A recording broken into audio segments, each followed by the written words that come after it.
তৌফিক থাকলে রমাদানে উমরায় চলে যাবেন, অথবা রমাদানে কি কি আমল করবেন আপনি শুধু নিয়ত করেন। ভাই আমার, আল্লাহর কাছে কলিজার টান আর ভালোবাসা যে মানে কত গুরুত্বপূর্ণ। অর্থ সম্পদ, টাকা পয়সা কিছু নাই, তৌফিক হয়তো আপনার নাই, কিন্তু আপনি শুধু নিয়ত করলেও তৌফিক দিতে পারেন তিনি কে? আল্লাহ সুবহানাহু ওয়া তাআলা। অনেক অসম্ভবকে তিনি সম্ভব করতে পারেন, অনেক অসম্ভবকে তিনি সম্ভব করতে পারেন। ইন্টারনেটে হাসান আব্দুল্লাহ লিখে সার্চ দিলে দেখবেন আফ্রিকার ঘানার একটা লোকের ছবি খুঁজে পাওয়া যায়। হাতে একটা ড্রোন আছে আর শরীরে একটা সাদা আরাবিয়ান জুব্বা আছে। হৃদয়ের টান থাকলে যে কিভাবে সম্ভব হয় আপনাকে তা বুঝাচ্ছি।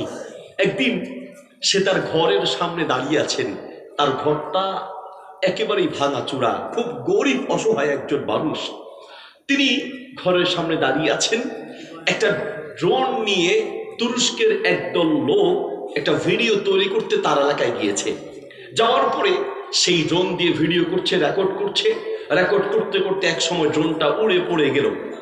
এই যে ক্যামেরা এগুলো বসে বসে রেকর্ড করছে, আর ড্রোন ক্যামেরা হলো উড়ে উড়ে রেকর্ড করে।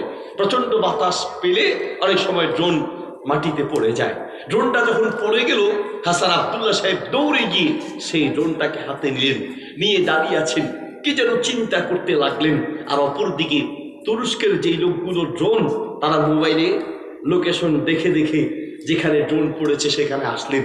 এসে হাসান আব্দুল্লাহ সাহেবকে বললেন, ভাই আমাদের ড্রোনটা আপনি উদ্ধার করেছেন, আপনি চাইলে আমরা আপনাকে কিছু পুরস্কার দিতে পারি। হাসান আব্দুল্লাহ সাহেব বলল, ভাই আমার একটা চাওয়া আছে। কি চাওয়া? বলছে যে ছোট্ট একটা ড্রোন আকাশে উঠছে, এর চেয়ে বড় কোনো ড্রোন আছে কিনা যেটা আমাকে নিয়ে উঠতে পারবে, আমি ওটার উপরে বসলে আমাকে নিয়ে উঠবে। তুরস্কের সেই লোকগুলো বলছে, আপনার এই বয়সে উড়ার শখ? বলল, শখ নয় ভাই, উড়ার শখ নয়। চোখের পানি ছেড়ে দিলেন, বলল, ভাই আমি খুব গরিব অসহায় মানুষ, এই যে ভাঙা ঘর দেখছেন, এই ঘরটা আমার ঘর, টাকা নেই পয়সা নেই, কিন্তু আমি যখনই বাইতুল্লাহর কথা শুনি, যখনই হজ উমরার কথা শুনি, আমার কলিজা থরথর করে কেঁপে উঠে।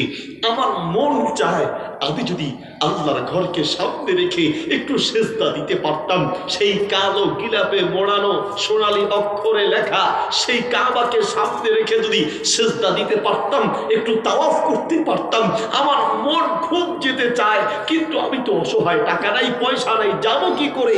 যদি একটা ড্রোন থাকতো, এটার উপরে উঠে বসতাম, আমাকে রেখে বাইতুল্লাহর কাছে ফেলে আসলেই চলবে, নিয়ে আসার দরকার নাই। তুরস্কের সেই লোকগুলো তার কথা ভিডিও করে ইন্টারনেটে ছেড়ে দিলেন।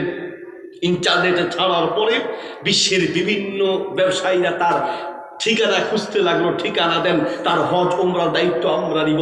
তুরস্কের সরকার বলছে, না, এই আল্লাহর পাগলের দায়িত্ব পৃথিবীর কারো হাতে তুলে দেয়া যাবে না। তুরস্কের সরকার সরকারি খরচ দিয়ে, সরকারি সম্মান দিয়ে হজ করিয়ে, আবার সরকারি খরচ সরকারি সম্মান দিয়ে বাড়িতে পৌঁছে দিয়েছেন। টাকা পয়সা অর্থ সম্পদ ছিল না, এক পয়সা খরচ হয় নাই, টাকা পয়সা লাগেও নাই, কলিজার টান থাকলেই সম্ভব হয়, ঠিক কিনা? কলিজার টান থাকলেই সম্ভব হয়। নবী সাল্লাল্লাহু আলাইহি ওয়াসাল্লাম জন্যই বলেন, ইন্নাল্লাহা লা ইয়ানজুরু ইলা সুওয়ারিকুম ওয়ালা ইলা আজসামিকুম ওয়ালাকিন ইয়ানজুরু ইলা কুলুবিকুম ওয়া আমালিকুম। পৃথিবীর মানুষ শোনো, তোমার কলিজার প্রত্যেকটা ভাষা তোমার রব বুঝে।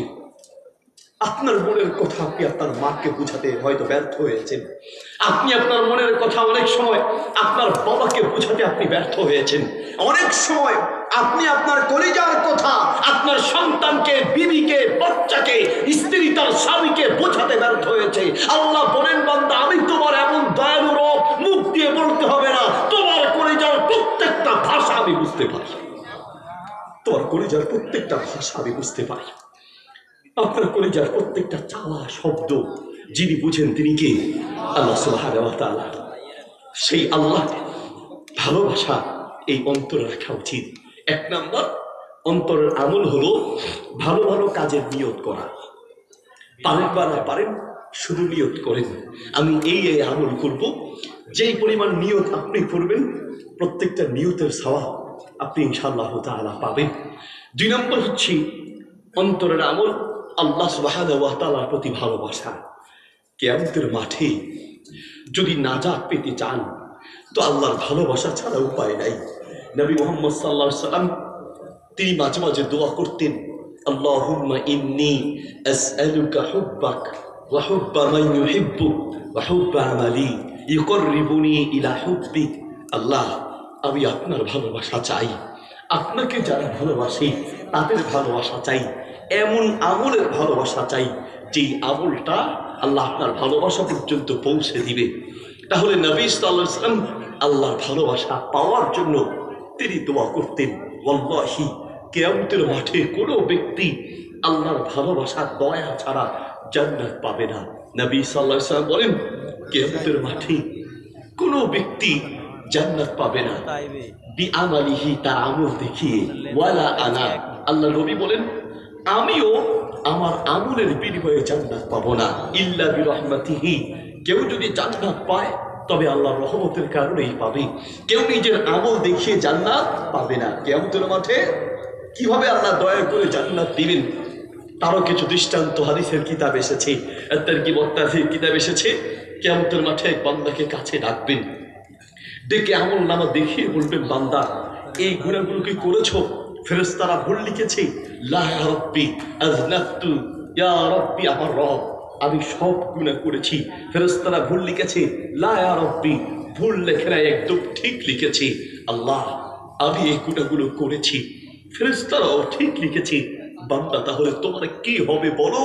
আল্লাহ আপনি আমার রব, আনতা রাব্বি ওয়া আনা আবদু, আপনি আমার রব আর আমি আপনার গোলাম। আমি এই গুনাহগুলো করেছি, যদি আপনি আমাকে গুনার জন্য পাকড়াও করেন পৃথিবীর কেউ আমাকে বাঁচাতে পারবে না, আর আপনি দয়ালু রব হিসেবে যদি আমাকে মাফ করে দেন তবেই তো মাফ পেতে পারি। আল্লাহ কাছে ডেকে বলবেন, বান্দা তোমার এই গুনাহগুলোকে আখফাইতু যামবা, আমি দুনিয়ায় গোপন রেখেছিলাম, আজকে কিয়ামতের মাঠেও আমি গোপন রেখে দিলাম। তোমার কিছু আমলের কারণে তোমার প্রতি আমার ভালোবাসা আছে, আমি আল্লাহ নিজ দয়ায় রহমতি তোমার গুনাহগুলোকে গোপন রেখে নিজ দয়ায় তোমাকে জান্নাতের মেহমান বানায় দিলাম। আল্লাহ যদি এইভাবে মাফ করে তবে আপনি মাফ পাবেন, আমি মাফ পাবো। নবী সাল্লাল্লাহু আলাইহি ওয়াসাল্লাম নামাজে দোয়া করতেন মাঝে মাঝে, আল্লাহুম্মা হাসিবনি হিসাবান ইয়াসীরা, আল্লাহ আমার হিসাবকে সহজ করে নিও, আল্লাহ আমার হিসাবকে সহজ করে নিও। আয়েশা রাদিয়াল্লাহু আনহা বলেন, ইয়া রাসূলুল্লাহ আপনি হিসাব সহজের জন্য এত এত হিসাব সহজের জন্য এত দোয়া কেন করেন? আল্লাহ নবী বললেন, শোনো আয়েশা, আল্লাহ যদি কিয়ামতের মাঠে হিসাব সহজ করে না নেয় তো পৃথিবীর কেউ হিসাব দিয়ে জান্নাত পাবে না, কেউ হিসাব দেখিয়ে জান্নাত পাবে না। আল্লাহ যদি শুধু বলে যে হিসাব দাও তারপরে জান্নাতে যাও, হিসাব চাইলেই পৃথিবীর প্রত্যেকটা মানুষ সেই দিন আল্লাহর দরবারে আসামির কাঠগড়ায় দাঁড়াতে হবে, ঠিক কিনা? হিসাব জিজ্ঞাসা করলেই পৃথিবীর প্রত্যেকটা মানুষ সেই দিন থেকে যাবে। এজন্য আল্লাহর ভালোবাসা কিয়ামতের মাঠে যদি পেতে হয় তাহলে দুনিয়াতে আল্লাহর ভালোবাসা অর্জন করতে হবে। সেই আল্লাহর ভালোবাসা অর্জন করার মতো কি আমল আমাদের জীবনে আছে? নবী সাল্লাল্লাহু আলাইহি ওয়াসাল্লাম বলেন, তারগীব ওয়াত তারহীব কিতাবে আছে, কিয়ামতের মাঠে আল্লাহ তাআলা প্রত্যেকটা বান্দাকে কাছে রাখবেন, ডেকে বলবেন, বান্দা আররাফাহু নিয়ামাহু, তোমাকে আমি এই এই নিয়ামত দিয়েছি, মাযা আমিলতা ফিয়া, বান্দা বলো আমি আল্লাহ যে তোমাকে এত নিয়ামত দিলাম আমার জন্য কি করেছো বলো। সেই দিন আল্লাহর জন্য করেছেন বলার মতো কি আমল আপনার জীবনে আছে? আল্লাহর ভালোবাসা অর্জনের জন্য কি আপনার জীবনে আছে? কিছু আমল রেখে যাওয়া উচিত।